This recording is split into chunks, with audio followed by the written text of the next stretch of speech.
আবারও অস্থির হয়ে উঠেছে দেশের ডিম মুরগির বাজার।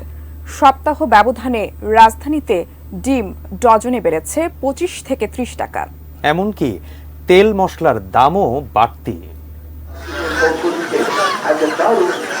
রাজধানীর টাউন হল মার্কেটে ঝোলানো দেশি মুরগির মূল্য তালিকা দেখলে থমকে যাবেন যে কেউ। কেজি 750 টাকা, এক লাফেই বেড়েছে কেজিতে প্রায় 200 টাকা। অন্যান্য মুরগির দামও বেড়েছে প্রায় 100 টাকা।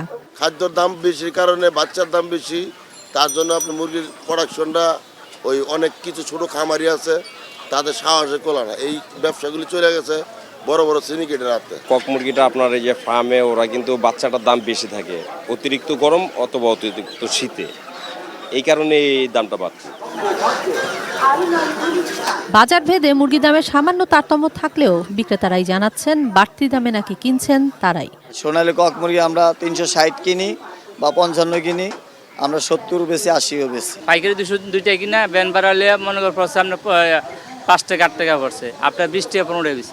কেজি মুরগিতে 100 টাকা বাড়তি কক মুরগিতে। আসন্ন কোরবানির ঈদ ঘিরে মশলার চাহিদা। জিরার দাম এর আগে কিছুটা কম থাকলেও এখন তাতে আগুন। ডাল জাতীয় পণ্য, চিনি সবগুলোর নতুন করে দাম না বাড়লেও মাস 3 আগে বেড়ে যাওয়া দামে এখনো কিনতে হচ্ছে ক্রেতাদের। তবে তেলের বাজার কিছুটা বাড়তি জানালেন বিক্রেতারা। অন্যান্যগুলোর তো আগেই বাড়তি, এখন এটা তো বলার অপেক্ষা রাখে না। দেখা যাচ্ছে যে ডাল ডোল যা চিনি মাঝখান দিয়ে একটু ওই যে ইন্ডিয়ান চিনি ঢুকাতে কিছুটা শিথিল হয়েছিল, এখন আবার 800 টাকা ছিল, আমরা এখন 810 টাকা 162 টাকা বেচতেছি। জিরার দাম অনেক কমে গেছিল, এখন মনে করেন 50-60 টাকা বা 100 টাকা বাইরে গেছে আরো পার কেজিতে।